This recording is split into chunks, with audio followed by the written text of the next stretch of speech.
আর রাহাত তো এদিকে ঠিক করেছে সে ঢাকা চলে যাবে। আপনি ওনাকে এক্ষুনি বুঝান, উনি যেন ঢাকা চলে না যায়। রানু আপা ওনাকে অনেক ভালোবাসেন। ভালো কিন্তু ছেলেরাও বাসতে জানে বিথি।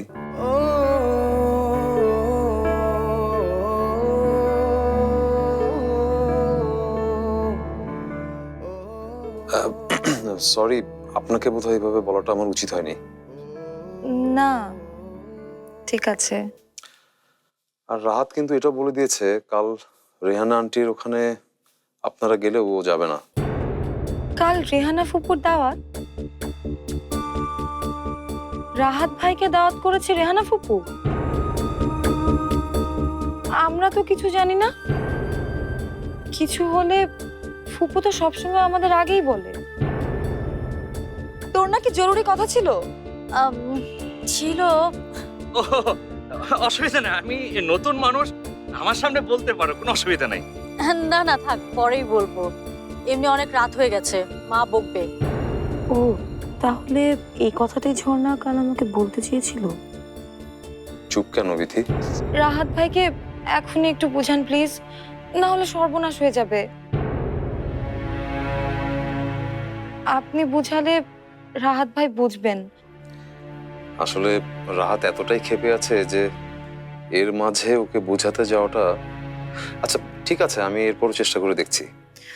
বুঝতেই তো পারছেন, দুজন দুজনকে পছন্দ করে। ওয়ালটন এখন দেশের সীমানা পেরিয়ে পৌঁছে গিয়েছে 50টিরও বেশি দেশে। ওয়ালটন, ঘরে ঘরে বিশ্বজুড়ে। মাঝখান থেকে এই সামান্য কারণে দুজনের মাঝে যদি। আমি বুঝতে পারছি ব্যাপারটা।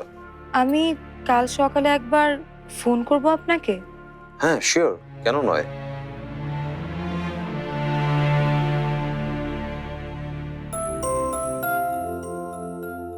আজকে একটা জামা পেয়েছি। পেয়েছেন? গিফট, মানে গিফট পেয়েছি। কিন্তু আমি জানতে চাই। সব না জানাটাও মানুষের মুখে মাঝে মাঝে হাসি আনতে পারে। বাই দ্য ওয়ে, আপনার হাসি কিন্তু ভীষণ সুন্দর। সবসময় মন খুলে হাসবেন, এতে শরীর মন দুটোই ভালো থাকবে। এখন রাখছি, পরে কথা হবে। বাই।